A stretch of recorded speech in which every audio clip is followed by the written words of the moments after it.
Well, I'm tucked up in bed at Fitzroy Reef at the moment. It's about 7 in the morning.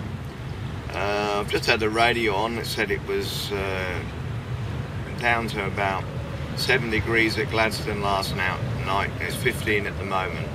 It's blowing about 20 knots out there at the moment, and it's when you go to the go and have a leak over the side, it's bracing. So I'm sitting in, I'm lying down at the moment, waiting for the sun to get up a bit more before I move on.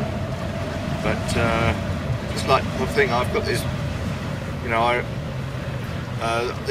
just like to, you know, I really like this book, which is by Bill Brighton, a short history of nearly everything.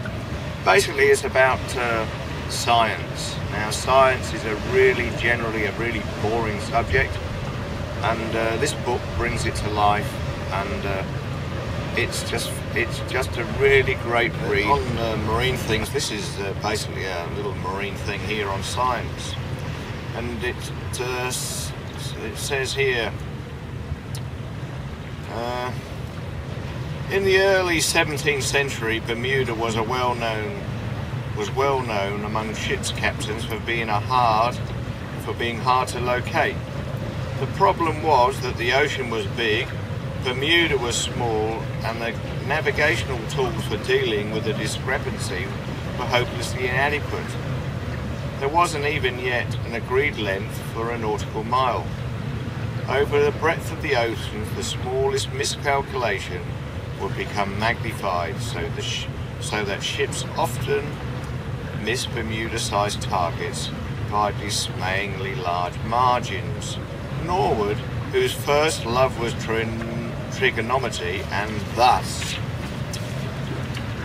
angles, decided to bring some mathematical rigour to navigation, and to that end he determined to calculate the length of a degree.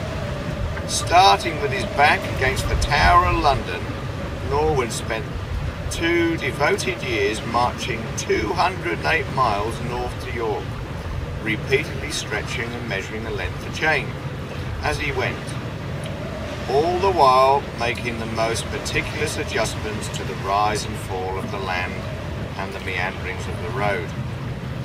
The final step was to measure the angle of the sun at York at the same time of day and on the same day of the year as he made his first measurement in London. From this he reasoned he would determine the length of 1 degree of the Earth's meridian and thus calculate the distance around the whole. It was an almost ludicrous, ambitious undertaking. A mistake of the slightest fraction of a degree would throw the whole thing out by a mile.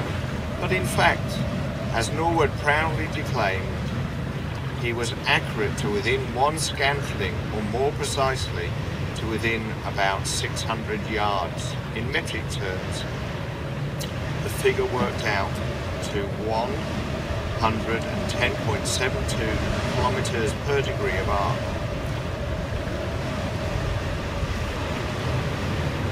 In 1637, Norwood's masterwork of navigation, The Seaman's Practice, was published and found immediate following.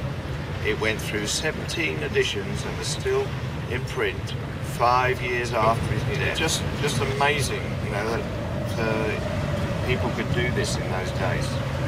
And you know, his accuracy was, you know, like 10.72 kilometers per degree.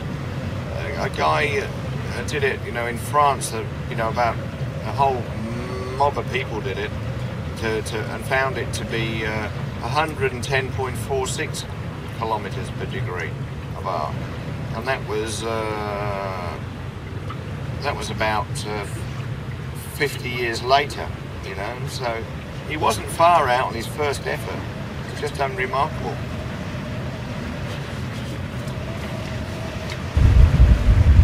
Just sticking my head out the hatch for you to show you what it's like outside this morning. Blowing about 20 knots. Tide's out at the moment, so it's quite calm.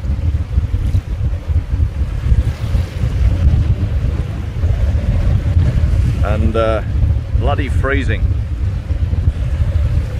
I'm going to set off for, I think, Masthead Island this morning in about another hour and a half, when the sun's come up a bit and it's a bit warmer.